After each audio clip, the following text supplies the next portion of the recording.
அந்த காலத்தில் பூஜை அறையில் குத்து விளக்குக்கு ஒரு பலகை போட்டு தான் குத்து விளக்கு ஏற்றுவாங்க. அந்த பலகைக்கு பின்னால், குத்து விளக்குக்கு பின்னால் சைவர்களாக இருக்கக்கூடியவர்கள் அவங்க மஞ்சளில் ரவுண்டாக ஒரு பட்டை போட்டு, மஞ்சளில் ரவுண்டாக தடவி அதில் விபூதி பட்டை போட்டு நடுவில் சந்தனம் குங்குமம் பொட்டு வைப்பாங்க. ஒரு சிலர்கள் பெயிண்ட்லேயே கூட அதில் எழுதி வச்சு அதுக்கு மேலே ஒரு ஆணி மாதிரி அடித்து அதை குலதெய்வமாக பாவித்து பூ போட்டு கும்பிடுவாங்க. இல்லை சில பேர் என்ன பண்ணுவாங்கன்னா அப்போதைக்கு செய்வாங்க. இந்த வாடகை வீட்டுக்கு போகிறவங்க அவங்க போன உடனே அந்த மஞ்சளை ரவுண்டாக தடவி அதில் விபூதி பட்டை போட்டு வச்சுருவாங்க. வச்சுட்டாச்சுன்னா அது வந்து குலதெய்வத்தினுடைய சிம்பல். வைணவர்கள் சொல்ல வேண்டாம், அது அவங்க எப்போதும் போல் பெருமாளுடைய திருநாமத்தை அதை எழுதியிருப்பாங்க. ஒரு சில பேர் ஒரு பலகையில் எழுதுகிறாங்க, மஞ்சள் தடவி மாம்பலகையில் அந்த குலதெய்வத்து பேரை எழுதி பிள்ளையார் சொல்லி மாதிரி போட்டு இது பண்ணிக்கிறாங்க. அந்த பலகையவே வச்சுக்கிறாங்க. ஒரு சில பேர் ஓம்னு எழுதிக்கிறாங்க. ஸோ அதனால் இப்படி எல்லாம் செய்து கொண்டு அவரவர்கள் வசதிக்கு தக்கபடி செய்து கொண்டு இறைவனை எப்படி பண்ணணும், அவரவர்கள் குலதெய்வத்தினுடைய ஸ்லோகம் இருந்தால் அதை பாடலாம், பாசுரங்கள் தெரிந்தால் இசைக்கலாம், அப்புறம் குலதெய்வத்தினுடைய நாமத்தை சொல்லலாம்.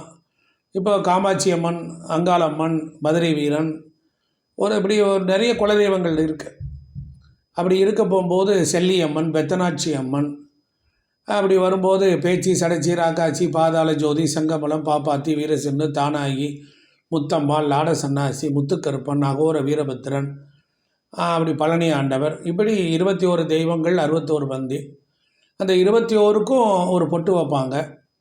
அப்போ வாழை இலையில் அரிசியை பரப்பி ஒரு குடத்தில் நீர் வைத்து அதில் மஞ்சள் தடவி தேங்காயை, மாவிலை, சந்தன குங்குமம், அதுக்கு அலங்காரம்லாம் பண்ணி அதில் அவர்கள் குலதெய்வத்தை அர்ச்சனை செய்து அப்புறம் நெய்வேத்தியம்லாம் பண்ணி அவரவர்களுக்கு வசதிக்கு தக்கபடி தேங்காய், வாழைப்பழம், வெத்தலை பாக்கோட சுண்டல், கொலக்கட்டை வைப்பாங்க, பாயாசம் வச்சுக்குவாங்க. இப்படி அது எல்லாத்தையும் தீபாராதனை காட்டுவார்கள். அப்புறம் எல்லோரும் தீபாராதனை காட்டுவாங்க, கீழே விழுந்து நமஸ்காரம் பண்ணுவாங்க. இப்படி பண்ணும்போது ஒரு சில பேர்களுக்கு குலதெய்வ ஸ்லோகம் தெரியாது. அபிராமி அந்தாதியில் அந்த பாடலை படிக்கலாம். அப்புறம் இந்த மாதிரி ஒரு ரூபா காயினை எடுத்து முடிஞ்சு வைக்கலாம். இப்போ ₹1 வேல்யூ இல்லை, அதனால் ஒரு ₹11 எடுத்து வைக்கலாம், ₹108 எடுத்து வைக்கலாம்.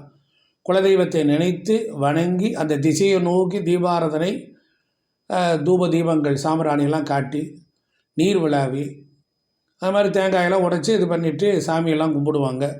பெரியவர்கள் காலில் விழுந்து ஆசீர்வாதம் வாங்கிக்குவாங்க, பெரியவர்கள் காலில் விழுந்து. இப்படியாக அப்புறம் பிரசாதத்தை நம்ம வசதிக்கு தக்கபடி அக்கம் பக்கம் உள்ளவங்களுக்கெல்லாம் கொடுத்து உதவலாம், நாமளும் அதை சாப்பிட்டுக்கலாம். ஆடி வெள்ளி அன்று இது மாதிரி செய்து பாருங்கள். வாழ்க்கையில் சகல சௌபாக்கியங்களை எல்லாம் சுலபமாக நாம் பெறலாம். இந்த வீடியோ பிடிச்சிருந்தால் லைக் பண்ணுங்கள், ஷேர் பண்ணுங்கள், சப்ஸ்கிரைப் பண்ணுங்கள். தமிழ் சூரி சிவம் நிறைய வீடியோ இருக்குது, பார்த்து மகிழுங்கள். நன்றி, வணக்கம்.